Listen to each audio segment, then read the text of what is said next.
Like, were they really eating cake really loud or something? I couldn't possibly hear This cake is awesome. It's so good. Oh, wow.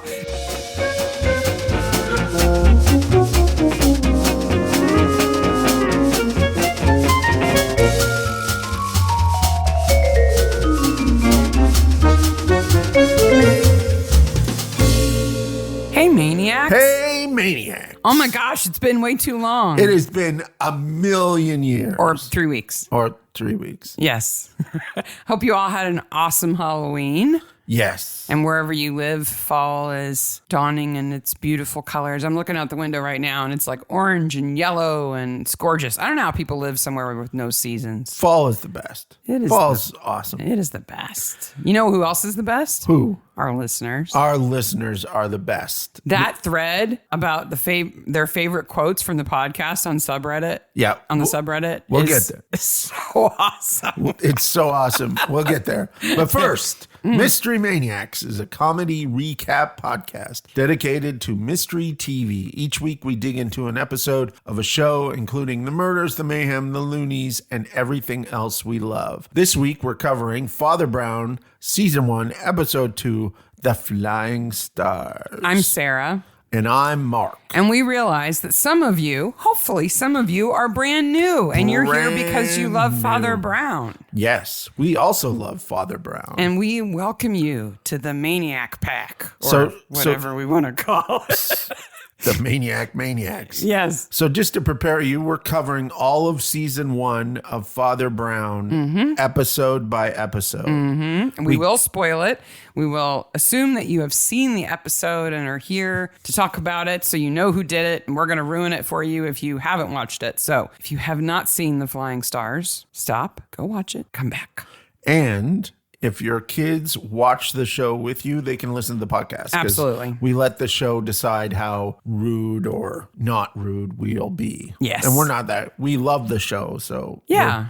We're not criticizing it. Or cursey. So what we're not crude. Yes. We're Mystery Maniacs. Yes. Every once in a while. We're Mystery Maniacs, but we started out as Midsummer Maniacs because we covered the entirety of 22 seasons of Midsummer Murders. 135 episodes. And when the new season comes out, we'll cover it. And there's going to be a new season, folks. We know for sure. For sure. Then we covered 2 seasons of Murdoch Mysteries, a Canadian show, and now we're moving on to Father Brown. And we've dipped into Poirot and Jonathan Creek and lots of other shows, so enjoy. You have 200 plus episodes to listen to if you're just now discovering the show because of Father Brown. Apparently, we're funny. There's a whole thread on the subreddit about it. Yeah, about their favorite quotes from us, from our episodes, including ones that I've forgotten I've said. So this is how our social media works. I do all our social media and read it to Sarah. Not because I'm against social media. No. I just don't have the kind of job where I have some time during the day to look. No. And Mark does. I read out the quotes from the thread on Reddit, and we were both like, I don't remember what show this is from. I don't remember saying. We have hundreds of hours of material that we've covered. I'm like, boy, that sounds funny. On one of them, I was like, yeah, that's a me thing to say, but I don't remember saying it. But it's kind of a nice walk through memory lane to remind ourselves of, oh yeah, I remember that. That was fun when we said that. And so that was a funny episode. Today we're covering episode 2. Next week we will cover episode 3. The week after, episode 4, and then the week after. We're going to do them in order? Episode 5, we're going in order and all that crazy. Well, you're just crazy. Jazz business. So you can find Father Brown most easily on BritBox in the America and the BBC iPlayer app in the UK. Yeah, and wherever you are outside of those areas, we can't tell you where to find it because all the platforms are notoriously bad at sharing what they show in other areas of the world. Like, you cannot find a listing of what is available in the UK on Prime. No, and we've asked them directly, can you give us a list? I tried to find the main offices of these companies. Yeah, and it was you tried difficult. to contact Netflix and Acorn and BritBox, and Very difficult. They just won't tell you. No. So if you have trouble finding it, reach out maybe on the subreddit, and maybe a fellow person from your part of the world can tell you. Like, I know it's on BritBox in Canada too. But that's because you have family in Canada and you've asked them and they've told you. BritBox wouldn't tell you. Yes. So just a couple of things like that off the top. I'm Canadian. Sarah's American. We live in the United States. And we do not take ads or sponsorships for the podcast. We do not raise any money from the podcast, and we do not charge any money from the podcast. We do sell merchandise. But all the proceeds go to charity, and we even match it out of our own pockets. Match it out of our own pockets. And right now we're raising money for a maternity hospital in Africa. Yes. If you're interested in some merch, it's in the show notes, but that's the only time you're going to hear from us. Though I did notice it's now appearing on YouTube now. Great. So I think that's fantastic. So, okay, enough housekeeping. Let's get down to the fun stuff. Housekeeping done. Let's get to the fun stuff. This episode was originally aired the 15th of January, 2013, which is just like 5 minutes ago. We were in this house already then. Directed by Ian Barber and written by Rachel Flowerday. It's what still a in pretty the name. Flowerday. Flowerday. It's still in the before times, though. It is. To me, everything is pre or post COVID. It's still the before times. Speaking of, those are some interesting episodes to listen to. Wow. We got some things wrong about COVID on that first episode. Oh, boy, did we. We'll be all back to normal in 2 weeks. No. Nobody knew. Anyhow. No. Okay, so this starts with what we call cold open, which is Father Brown and Mrs. McCarthy walking across a field. I'm going to call her Mrs. M. Mrs. M, because that's what everybody calls her, especially Sid. Sid? Who's Sid? Oh, we'll get there. As I have mentioned when we have covered Father Brown before, these are the episodes where I don't like Mrs. M. Yeah. Because she's judgy and snobby and mean, tight. And we even asked Jude Tyndall, the writer of some of these episodes, about that. Yeah, she gets so much better later. She gets warmer and kinder. They made a conscious decision to make her the voice of the 50s in these first couple of episodes. And she is. But then they made another conscious decision to tone her down. Who wants to have dinner with working people? Wow. Okay. Snobtastic. I'm like, what are you? But Father Brown is consistent. He is always friendly, warm, eager to speak his mind, eager to make people question, what they're thinking. The most un-Catholic priest of Catholic priests. Yes. I immediately am amazed in this episode at how many women walk in heels in grass. Yes. It is so difficult to do. Even if you don't wear like a stiletto heel, you wear like a wedge heel. Yeah. They still sink. Yeah. Like, I sympathize with her complaining about walking through the paddock up to the house. Yeah. Rather than on the road, because she's wearing pumps and her feet are probably sinking into the ground. Father Brown offers to give her a piggyback. I think that she should have said yes. That would have been hilarious. Or the other way around. She could have ridden on his back. That would have been even funnier. And he has a plot hole in his cassock. I mean, a hole. In his pocket. This is an indication of how cheap Mrs. M is. Yes. She has brought a purse full of foreign currency that somebody has put in the collection box, hoping that the colonel will change it for her. Yes, because he travels. Yeah. So he might just, be willing to buy lira off of her or whatever. Well, no, she's saving the lira to go to Rome. Yeah. And I understand it's not for her pocket. It's for the church. She wants the church to get as much money as they can. But somebody put a button in. Yeah. When she gets sick, she's going to put them on her cardi. As I was an Anglican altar boy, which is somewhat unbelievable. And one of the things I did was do the collection plates during the church service. And then I would go through them at the end. And there were a number of times where there were empty envelopes. Yeah. People just put an envelope in because they didn't want other people to see them not put something in. Yeah. That's kind of sad, though. It's both Like, Especially since you're in church and you're not supposed to be judging people. yeah. Like, come on. It's kind of like there are two kinds of people who do that. The people who have no money and don't want to save some face. And then the other kind of people who don't care. Yeah. Who are just like, have your envelope back. Yeah. I don't want it. This relationship between Mrs. M and Father Brown it's so well written. Even in these early episodes when I think the writing could be improved, they have the relationship down between them because as nasty as Mrs. M can be, Father Brown is consistently not. Yes. And he doesn't snipe at her when she's nasty. He just gently suggests the right way to think. Yes. And he does it throughout this whole episode, and I love it. And her face, Saoirse Cusack is such a great actress.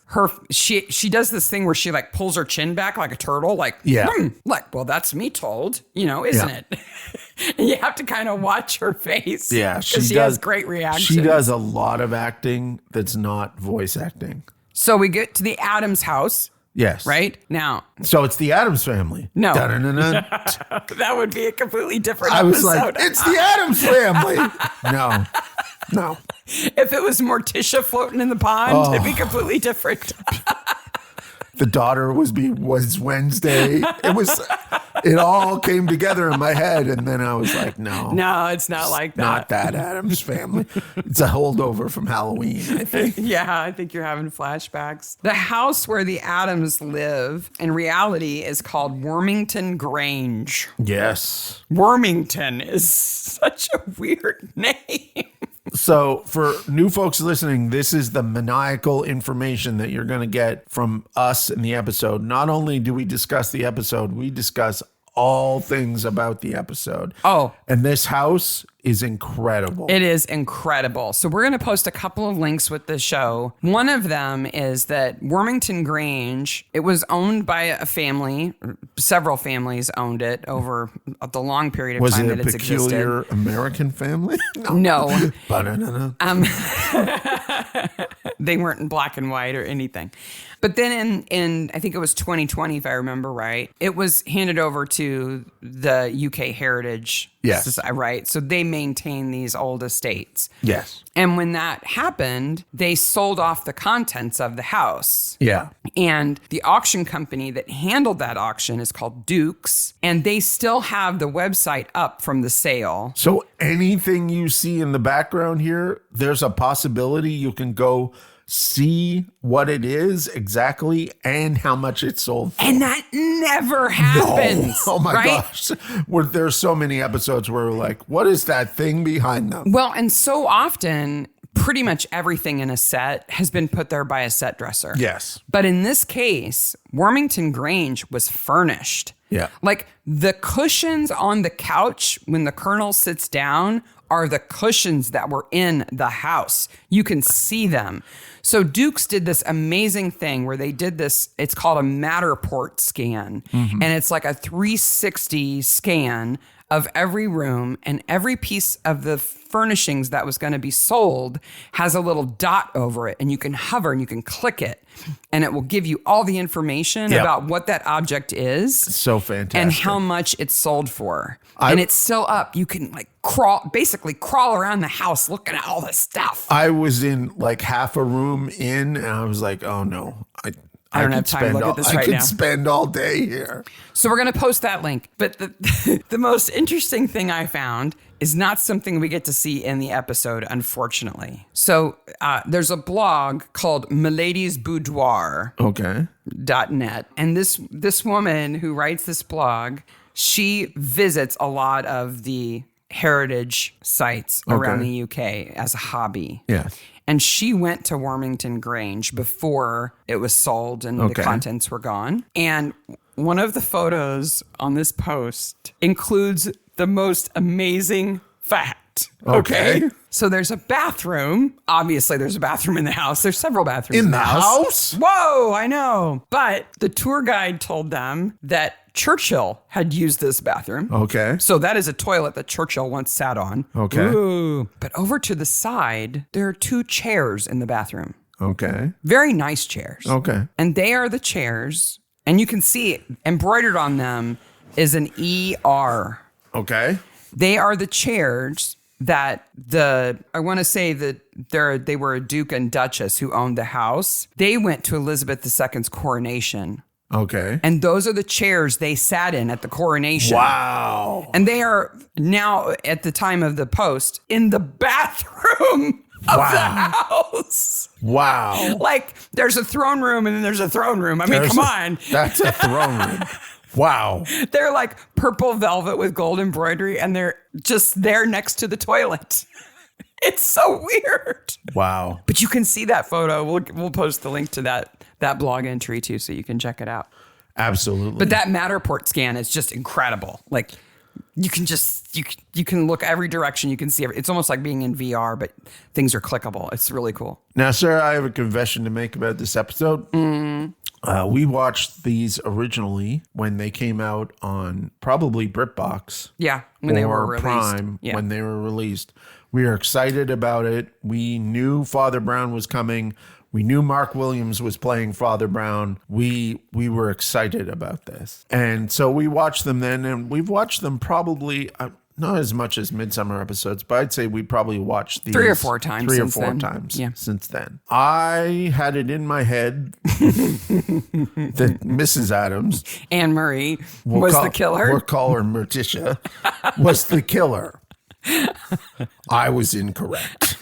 It's funny because when you watch this many episodes of mystery shows, sometimes you can cross them in your head if you haven't seen it in a while, or you've seen the same actor in another show and they're the killer in that show. So when you see them play a different role, you're like, oh yeah, they're the killer. Like, no, they were the killer in that other show, not this show. Yes. So you must have been utterly confused how this alcoholic evil woman manages to kill people. First of all, I was like, every time somebody said, over my dead body, or I'll kill you for that, I was like, she's going to kill you. And I was like, you're wrong. Wrong.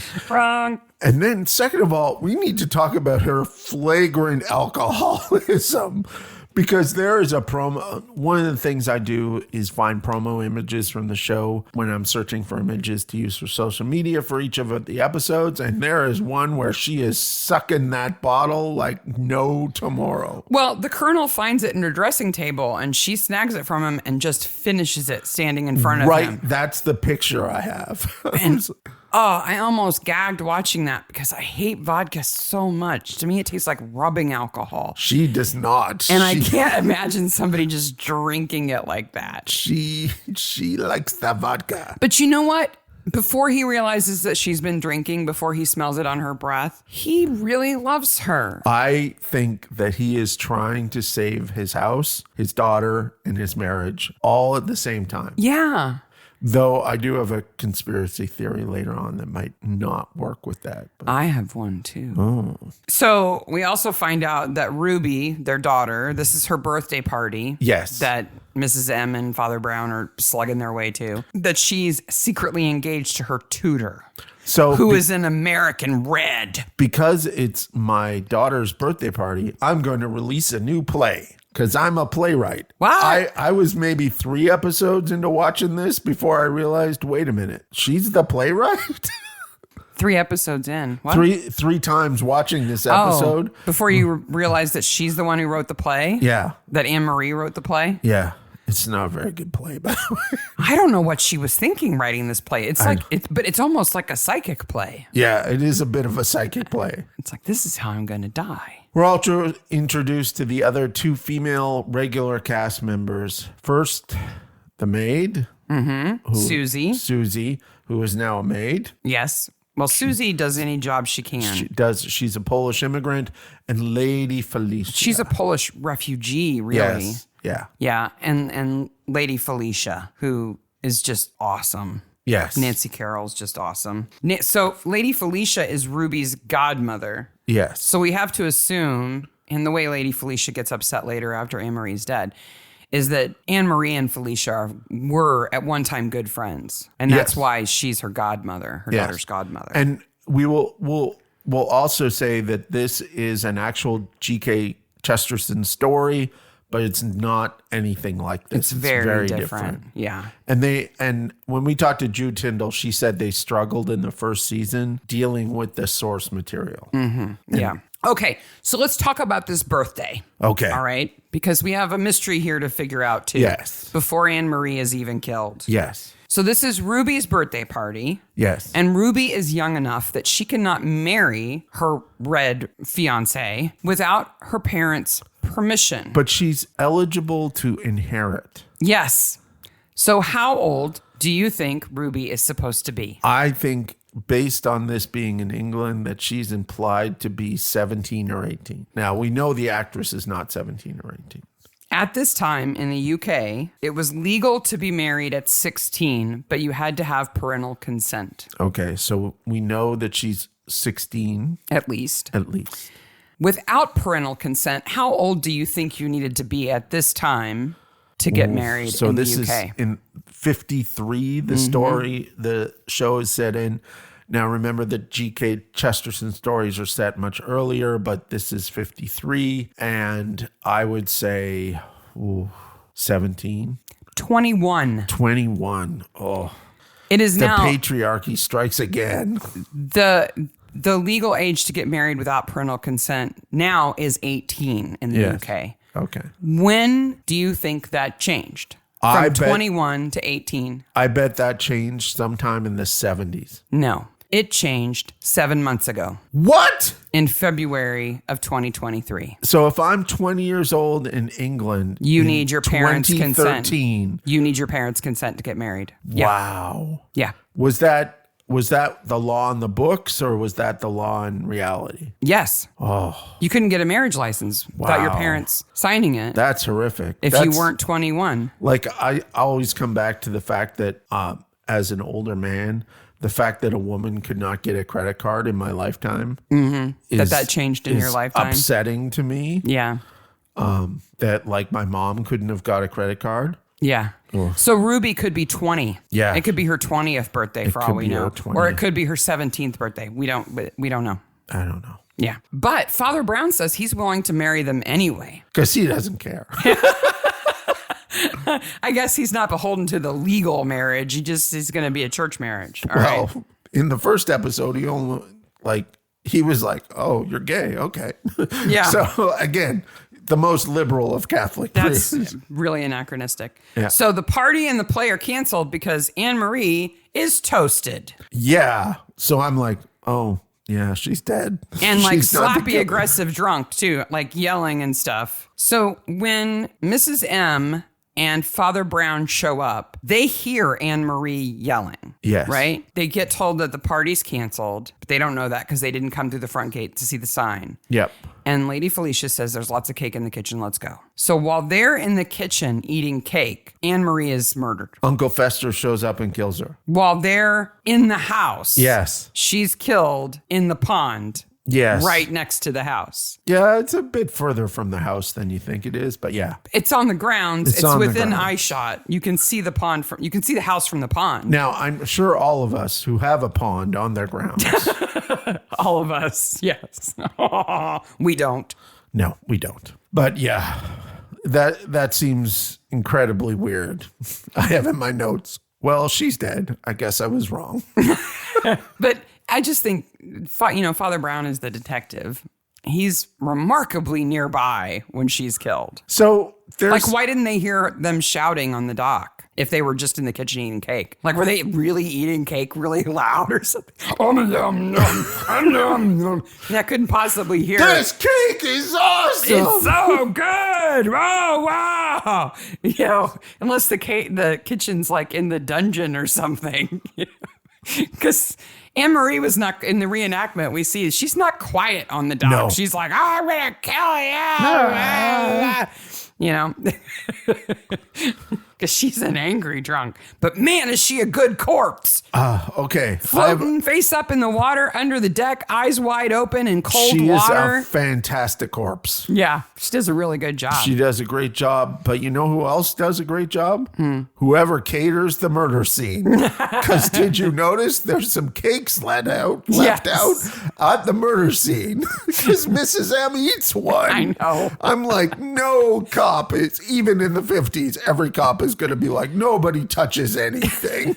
Well, but Valentine doesn't even think there's been a crime. Yes. He's like, it's an accident. Yeah. It's fine. Her neck is scratched up from some weeds. Like, case closed, shut, done. And we got to tell you, if you're new to Father Brown, well, first, where have you been? But they're really trying to figure out Valentine in this episode. He gets so much better. He gets smarter. Yes. In this episode, he's like, I'm just going to accuse everybody one at a time, let them prove their own innocence after I accuse them, and just do it by process of elimination. I have no evidence against anybody. Suddenly, we're at the church. Yeah. Did you notice how quickly we moved to the church? Uh-huh. I think this is one of those places where there was probably a Sid introduction scene, and we'll get to that later, that got cut here. Yeah, maybe. And that's why it seems awfully sudden we're at the church. It had to have happened. The scene where we were introduced to Sid that is not in the episode must have happened at some point when Lady Felicia is somewhere other than home, because he drives her everywhere. Yes, he drives And her. she's places other than home, so he should be there, having driven her there, and we never see him. And we meet Uncle Fester. I mean, Uncle James. Uncle James. How many episodes? Felicia. How many episodes off the top of your head can you list where there's a dead body being? Because at first I thought, is this a funeral? But they find people in the churchyard who are bad people. Yeah, yeah. Who present themselves as long lost relatives or long lost friends or something like Now, that. Christy flips it because Marple is always in this position. Yes. She's the creepish. She's the Mrs. creepy Marple. Miss Marple is the creep in the cemetery. Yeah. It's She, sad, but at least 3 things she's like that. yes. But Lady Felicia is not always this horny, okay? She is. She's got some picadillos. She sees him from across the cemetery. You can hardly see his face, and she's like, "Oh, yeah, I'm onto that one." Like, whoa. And like, okay, at this He's point, got tiny we feet, know and you that can't even see his face. we know that Monty is not here, but we don't know if he's Monty is her husband. We don't know if Monty's in London for the day Yeah. or Away for lives months, there, or he's or- in Nairobi. Well, she mentions them 30 seconds before she kisses James. Yeah. These are my husband's shoes. Mwah, mwah, mwah, mwah. She's better than that. Well, luckily there isn't like a priest around to judge her. Oh, well, Father Brown doesn't judge her for incredible, blatant infidelities at all. And then we get a clue that is a major, super relevant clue that is just picked up and dropped. Yes. Agnes Short, the nanny, Yes. is dead Yes. fairly recently. Yes. Oh, well, bye. Okay. It's barely even talked about. We get one tiny shot of her, the cross on her grave with her name on it. We hardly talk about her, and then she's gone. I'm sure that won't be relevant later on. I'm American, and I'm suddenly a boyfriend. I'm John Van Ert.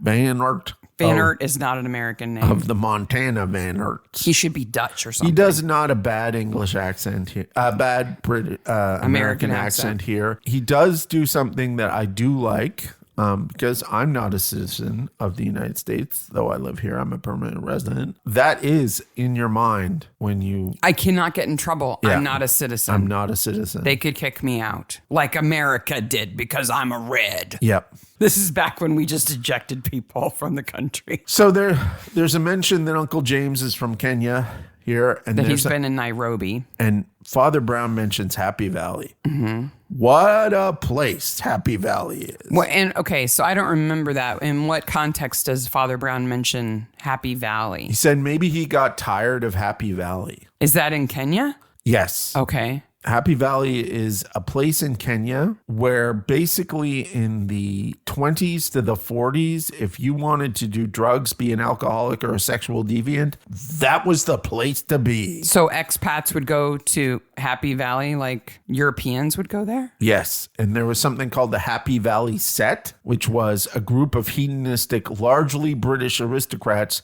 whose adventures were settled in the Happy Valley region of the Wenjol Valley in Kenya.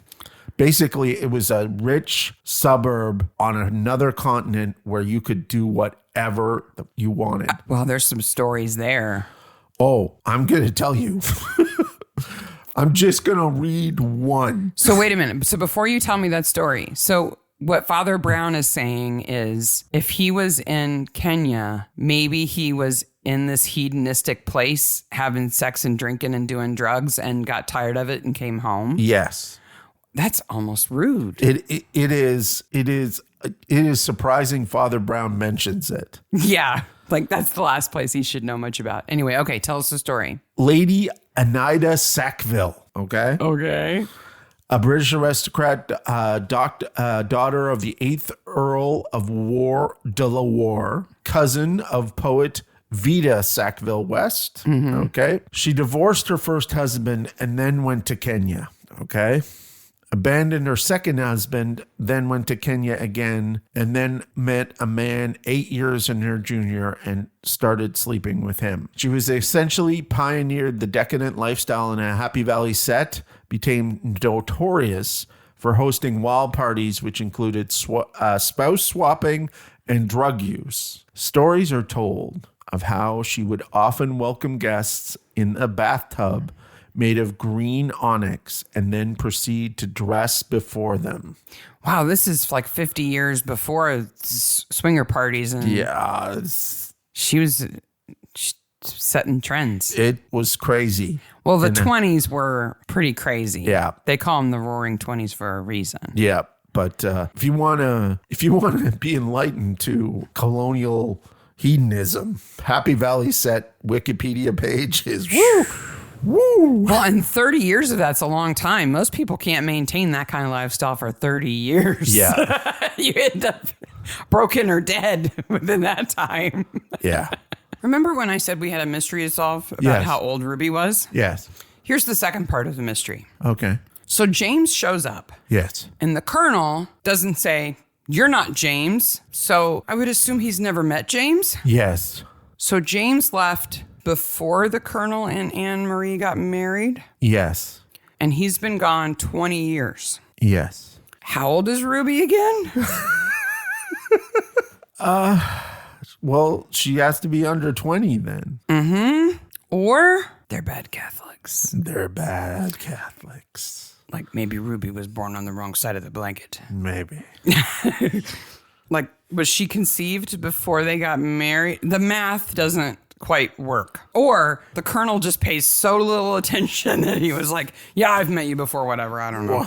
Whatever. Dudes are dudes. He's grieving. You look like a brother to me, whatever. It's time for Father Brown, Mrs. M's scene of the crime recreation. Where he gets in the boat and is like wobbling it around, trying to fall out of the boat. From start to finish, in this entire show, but particularly in these episodes at the beginning, Mark Williams' charmingness is always on display. Mm-hmm.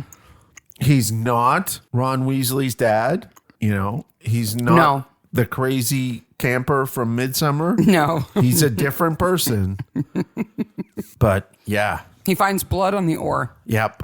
So we know she got hit by the oar. Before this, though, there's the conversation, this rapid fire conversation between Ruby and the Colonel and James in front of Father Brown and Mrs. M, where they say how Anne Marie might have died. Yes. Oh, she slipped. Oh, the jetty's, slippery. Oh, the rope should have been shorter to the boat. She lost her balance. And they're like, bang, bang, bang. It was an accident. That makes them all look suspicious. It does make them all suspicious. And then James.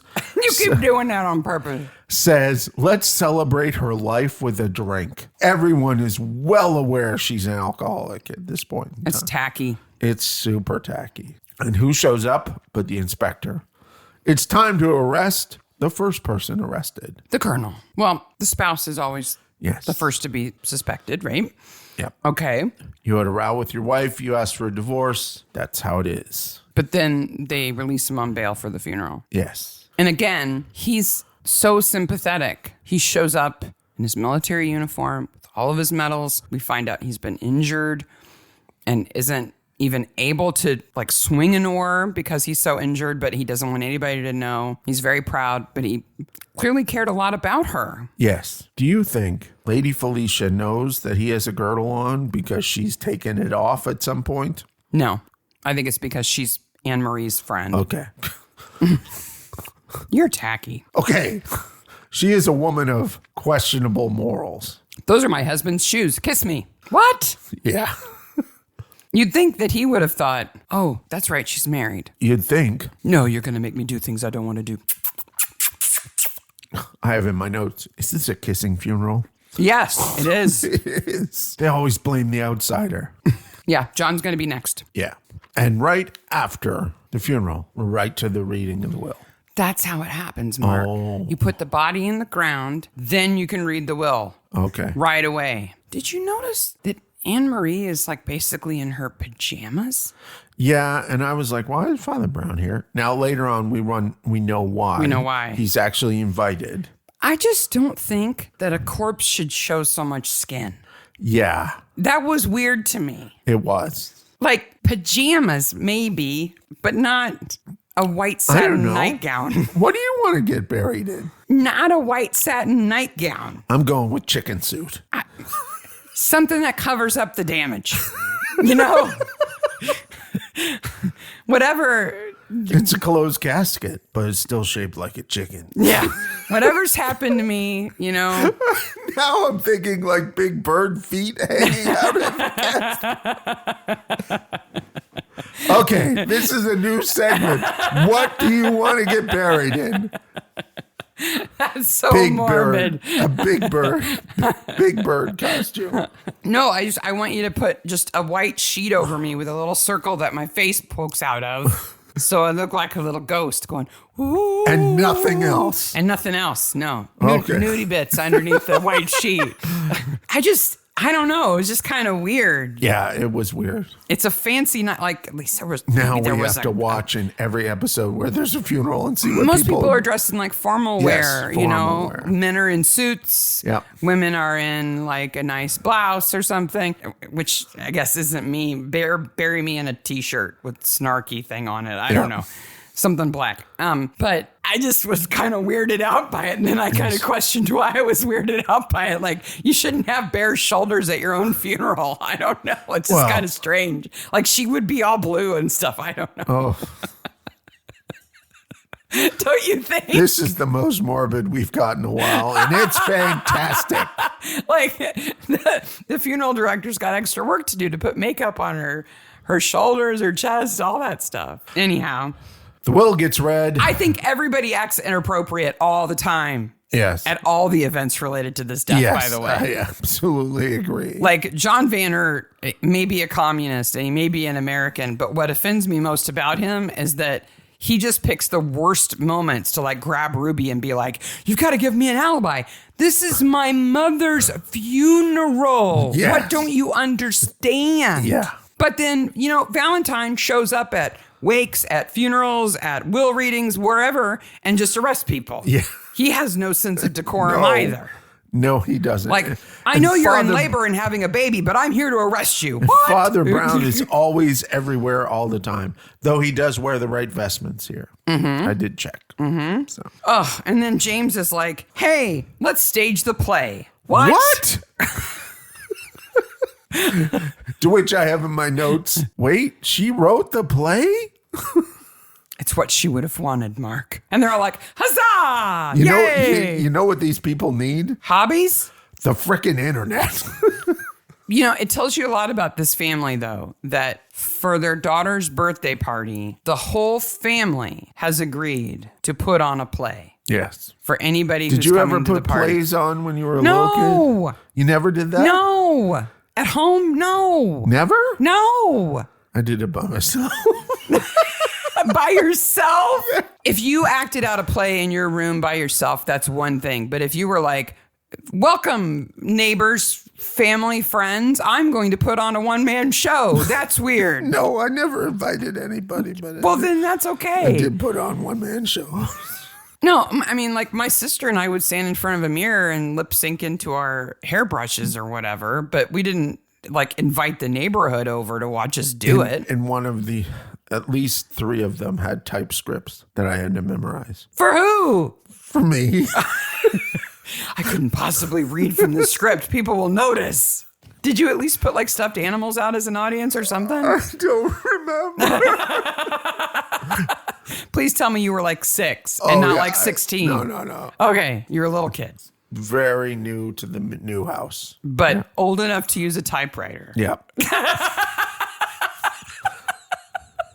I wish I had video of that. That would be so cute to see little you being so serious acting out a play that you wrote. I want those scripts right now. I want those scripts, but they are gone. I know they are gone.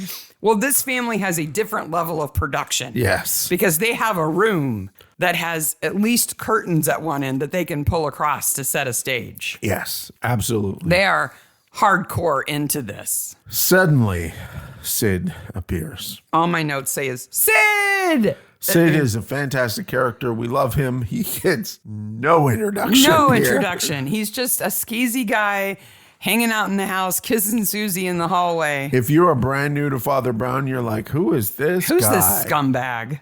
Yeah. It's Sid. He's awesome. It should be Mr. Sid McFlirty Pants. Yeah. Because, wow. Quick, kiss me so that this person walking by will not pay us any attention. That might work in an alley, but it doesn't work in a house. Lady Felicia and him driving around the county like some sort of hot rodders driving down Main Street looking for as much action as they can Between get. the two of them, they're probably leaning out the windows with their tongues out. Hey, good looking. They're scrubs. Skeezy car, slow rolling through town. Hey, Who are baby. you? I've never seen you before. But I just love that Sid's like, quick, Susie, make out with me in this hallway because that will throw suspicion off. Okay. If you weren't hit over the head by the fact that Uncle John Fester is Italian, not Kenyan. He's not Italian. He's been in Italy. He's been in Italy. Not in Kenya. They bang it over their head here. Yeah. With the coins? Yeah. Yeah. And he speaks Italian to Felicia. Yeah. And she, not Felicia, but Mrs. M's like, I kept all the lira because I'm going to Rome with them. Screw you. Well, James is slipping out of the house to go see Felicia. Yes. At least he doesn't need a ride because Sid's busy. Like, other than the one moment on the airplane, on the train, when Sid has to like block the hallway, he's chatting up people the entire time. And checking out other people. But here's the problem. Another problem. Valentine says James can't be the killer because James has an alibi. He was still in Kenya when Anne Marie died. Yes. And the way he knows this is that Valentine calls and talks to the police chief in Nairobi, who says that he and James were having dinner that night. Yes. And I have 2 issues with this. There are 2 big issues with this. Number 1, there's no way he got to Kimbleford in that amount of time. It's like 3 days. Yes. From Nairobi to Kimbleford. No. You could hardly do that now. And number 2, the police chief should have said, yes, he was having dinner with me, and he's still here in town. In fact, he's in my office right now. Would you like to talk to him? Yeah. Like, that's the end of the case right there. Yeah. Because that they immediately know this man is not James, because he couldn't have been there. Yeah. And that's the end. But instead, I guess the Nairobi police chief is coy. I guess. It's like, yes, he did have dinner with me 3 nights ago. Why? No, don't tell me. Don't tell my wife. Goodbye. Okay. Is Sid and Lady Felicia there? Well, now Valentine wants to arrest Felicia because it's not the colonel and it's not James, so it must be Felicia. He's just going down the list. He's just going down the list. This is the worst play ever. It's weird. The only part about it I really love is James dressed up as a very ugly woman. Yes. Because that is awesome that he has to go on the run dressed like a hideous woman wearing man's shoes. And there's a bunch of shoe stuff. And Felicia looks great in that police uniform. She does. She does. Because she looks great in everything, of course. Father Brown knows what sex is. Okay. And he just wants to make Valentine uncomfortable. He's bloodthirsty. Because he just eats the ketchup. It's clearly not blood, but it could have been all kinds of things, and he just licks it. Like, don't lick fake blood and don't taste drugs to see what they are, and just don't. Then there's a train scene, and I'm happy because I love trains, and this is an old-timey train, and there are people in the old-timey outfits on the old-timey train, and Father Brown's crawling around on the floor. Yes. So let me ask you a quick question about trains. Did you notice there's at least one point where Sid looks at one of the passengers and is like, hey. Hey, baby. Did you notice there's at least one point where Father Brown gets slapped on the ass? Yes. Because he's looking at everybody's shoes, and that woman is like, oh, I say, and slaps him on the butt. Yep. Okay, so here's my question about trains, and you may not know the answer to this. Yep. So at one point, he's in a car where there's a center aisle. Yes. Right? Those are not sleeper cars. No. Not private compartments, right? Third class. But then he goes through another one where the aisle is to the right side of the compartments, Yes. and then in the next one, it's to the left side of the Yes. compartments. Do they go back and forth like that down a train? Doesn't matter. Okay, so they might all be on the same It side. might all be on the same side, and that is second or first class. I thought maybe they did it to like balance out the weight or something. No. Okay. It's not like that. Doesn't matter. No. Okay. Does he have to get his butt slapped in every car that he goes through, or just that one? I don't know. Only in third class does a priest get his Sid's butt like, slapped. this is an opportunity for me to talk to some young lady. Yeah.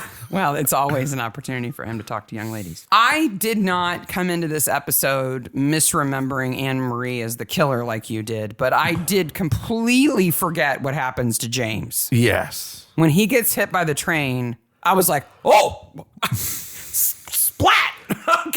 Okay. There is no way at all that he could have done that by accident. He kills himself here. Why? Because he would have seen or heard that train coming. And there's no way you could have thought, I can beat that train if it was that close. You don't think he could have been so preoccupied No. that he didn't? No. It's going the opposite direction. No. It would have been so loud and so present that he knew what he was doing. I can buy that. And here's why. Because when I'm watching him run down the train, clearly looking for a way out, I was thinking, don't jump off the end of the train, jump off the side. Because then it's grassy and you've got a hill to kind of roll down and break your fall. Yeah. If you had to jump off a train, would you jump off the back or the side? The side.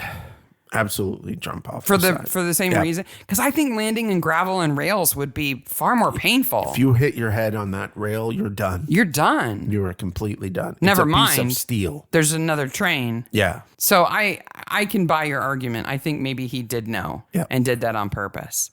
But what are they going to bury him in? Well, In his he's covered with a lot of ketchup his now. dress and his wig. They might have to keep him in that to hide. If you're going to hide all of his injuries, it's a closed casket. We know that Lady Felicia is not dead because we're not shown her shot. Okay, we know she's not dead because she's in the trunk. Well, there's an She goes in the implication. trunk during practice. Yeah. She goes in the trunk during the performance. Yeah, but She's in the there's- trunk. Everybody's being stupid. No, but there's the implication that she might be shot. Father Brown tastes the ketchup. He knows that she's not. Because there was a gunshot. We don't know where that bullet But the went. question I have is, why is there a giant vat of labeled chloroform in this house? Don't we have one too? No, we Oh. do not have a giant vat of chloroform in the house. Well, if we did, I would want it to be clearly labeled. Okay. Wouldn't you? I guess that. I'm sure it has some gardening use. Because isn't that always the excuse? We use it for pests, Yes. or it has a use in the garden. The other problem with this episode is there's multiple endings, and they're weird. All of them are weird. Mm-hmm. So we're at church. Well, first, Sid says the necklace was fake. Yeah, because Sid's knowledgeable of these things. He mixes with the kind of crowd that would know Yes. that the real necklace had been hawked. Yes. So we know that the necklace that James stole and then consequently got run over while wearing was fake. Yes. So then there's the discussion between the daughter and the father, Ruby and Gomez, about this Colonel, where he admits that they were deep, deep, deep in debt. And the reason why he opposed her marriage to the Red American was that they hoped she would marry well to someone with money. Yes. With the implication, of course, that it's death duties that is affecting all these people. Yeah. Well, and just maintaining a house of that size when you don't still own all the estate and the farmland that you get revenue from, And not, you just can't maintain it. Like setting up the NHS or anything. Yeah. Then Ruby and John get married. The real uncle shows up. And Felicia humps his leg. Felicia's on him like white on rice. And I'm stuck because there's a camera. The camera that's taking the wedding photo? Yes. Because you're obsessed with cameras. I love cameras. You like old equipment, and period. This camera is beautiful. Mm-hmm. It is a 1932 or 33 620 Kodak, often called an octagon, because it has that beautiful Art Deco octagon on the front of it. The photographer's covering the flash with his hand, isn't he? No, he's covering up the light from the sun so he can look down and see. Oh, I see. So he's shading it for himself. Yes. Now, that camera could not have taken that picture. No. Because that picture's at 16 by 9 and the camera doesn't take pictures. But it could have taken a color photo. It could have taken a color photo. In fact, on the page that I'll put in the show notes, which is... in case there are any other camera nerds out there. Which is Art Deco Cameras, which is another site that I could lose like 1,000,000 years on. There are colored pictures of... This camera was released only in the UK. So there are pictures of Wales and thatched roof cottages and stuff. And they're full color photos. Yeah, they're full color photos. It is a pretty camera. It's a very pretty camera, and it's not anachronistic or anything. No. It was released by the time that the episode's set. Absolutely non-anachronistic, unlike Father Brown's bicycle. But we should have listened to the last episode. Yeah. Hear us discuss his bicycle ad nauseum. The end. Yes. Best corpse, we've only got one, but she's good. She is. She deserves best corpse. When she's in the water, she is. That's a nice shot of her through the slats of the... Yep, with her eyes like wide open. She doesn't blink. Her eyes don't dilate. She's in a suit, a dress suit. Yes. That is wet. I feel sorry for the costume people who have to maintain all these vintage clothes and know that one's going in the pond. Yes. She does a good job. That's a segment we call Best Corpse, where we talk about the best corpse acting in the episode. Yes. The next segment that we do at the end of episodes is After the Credits. What happens after the episode is over to the people in the episode? Because, and this all started from an episode of Midsummer where we realized the most horrible person in the world inherited everything. Yes. And then became the DCI. Yes. Yeah. Okay. Same actor, different character. Yes. So we know that John and Ruby get married. Yes. The Colonel is going to lose the house, but as Father Brown points out, maybe that's a good thing. I think it's... Okay, if I'm the Colonel, I'm kind of like, I'm out from under this house. I loved my alcoholic wife, but there is a trauma to get over there. Mm-hmm. He was kind of abused by her. Yeah. So I think that maybe he's going to enjoy some freedom. Yeah. Maybe he shouldn't travel so much if they have no money. I think he traveled for the military. Yeah. So I think he's part of the old boys network. I think he's going to be fine.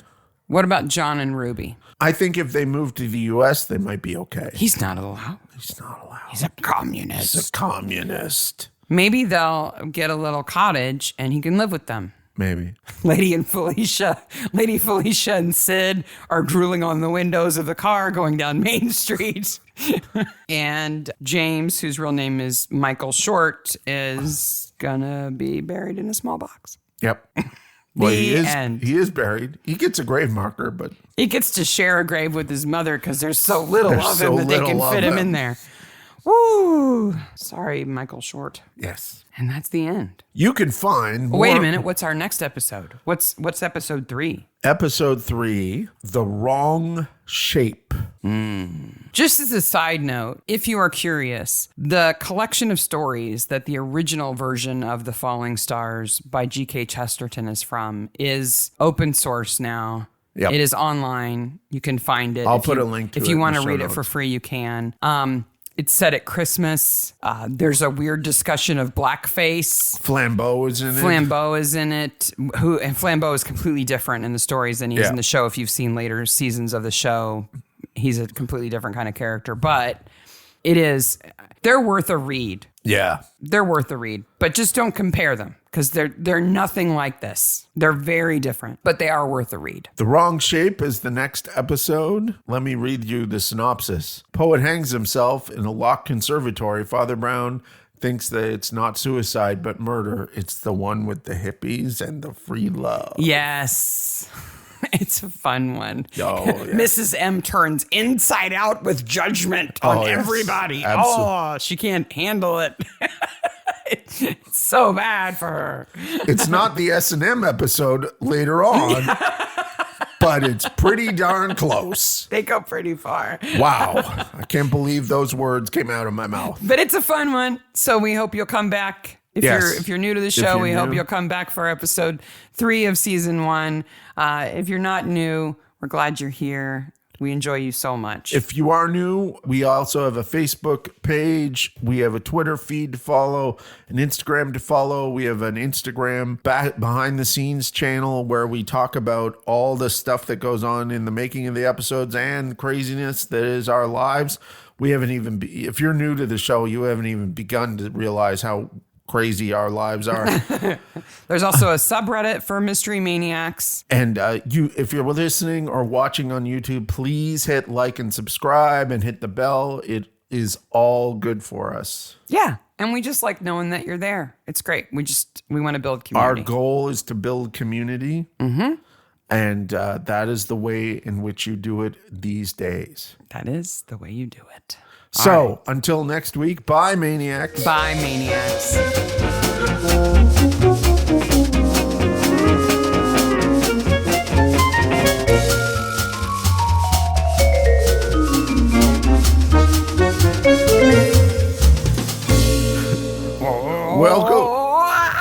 Welcome to the Bayou Podcast of Action.